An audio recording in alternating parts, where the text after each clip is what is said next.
Good morning, I'm Gerhard Mathangani with today's Sports Brief. After a thrilling week of football around the country, we are set for another action-packed weekend of football with marquee games on the slate. There is no doubt the nation's top matchup will be in Tuscaloosa as the second-ranked Tide take on number 3 Georgia at Bryant-Denny Stadium. The Tide coming off a defensive performance they would want to rectify this week. That unit gave up nearly 650 yards with 379 of them coming through the air. I don't think, that the call is necessarily the issue. I think the execution of the call has been the issue. Sometimes we coach players for what we want them to be, but we really need to coach them for what they are. And when I say that, I'm talking about how much experience do they have, how much can they handle, how much can they execute. So if the players are mis-executing, that's not a good thing from a coaching standpoint, because that means we have to do a better job of teaching them, or make sure we're not trying to teach them too much so they go out there and can't perform well with confidence and make the plays that we'd like for them to make. So you mentioned 2 players that have experience, but we have 11 guys out there at once. So it only takes one guy to make a mistake. And when everybody gives it my bad one time, that's 11 mistakes. Well, that can be a lot of yards. Alabama and Georgia have given us 2 classics in the last pair of meetings. The Tide won both the national championship game and the SEC championship game in the 2018 calendar year. Bulldog head coach Kirby Smart talked about the magnitude of Saturday's matchup in Tuscaloosa. The magnitude of every game, as you well know, Seth, is just it's huge. It's the next game, and probably in a season where you're not, playing out of conference games. Every game is really important because you're playing all SEC opponents. Obviously, the magnitude of those last 2, we all know what they were and what they were for. So I can't weigh the magnitude of them. It's hard for me to compare those things because there's not a game that I played in that the magnitude wasn't great. I don't think the players need motivating. I really don't.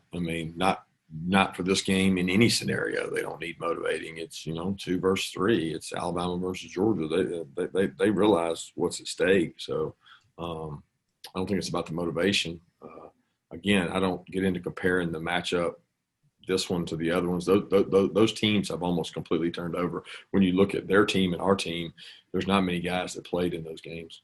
Meanwhile, Alabama running back Najee Harris was honored by the SEC after his performance on Saturday. Harris was named the league's Offensive Player of the Week after racking up 248 all-purpose yards with a career-high 5 touchdowns. That number matched the program record. Harris says his success is predicated on the firepower of the entire offense.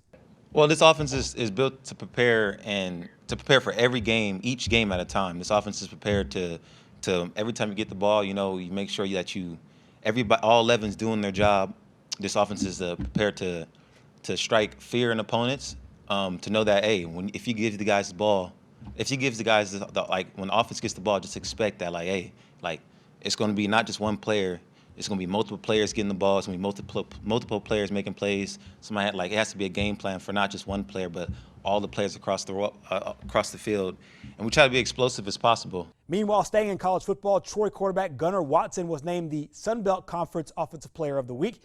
Watson had a sensational day in the Trojans' 37-17 win over Texas State on Saturday. The sophomore went 33 of 46 with 338 yards and 4 touchdowns and no interceptions. It was good to see Gunnar play like he did. I thought he really made really good decisions, took care of the ball, ran the offense probably better than he has in either of the 2 previous games. So excited about that. Check plays got us in and out of some good stuff that is always exciting as a quarterback coach.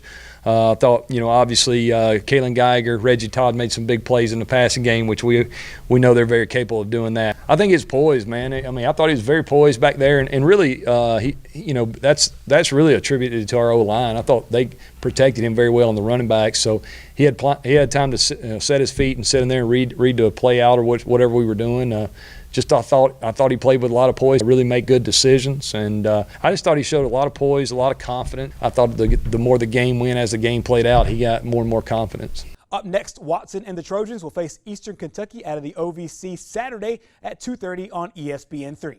Major League Baseball playoffs roll into the League Championship Series.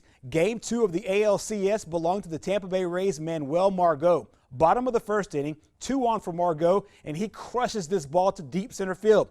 A 3-run home run breaks the scoreless game, and the Rays jump out to the early lead. Then later in the second, flashes the defense. Margot with the impossible catch here on the wall. The Rays would go on to win it 4-2.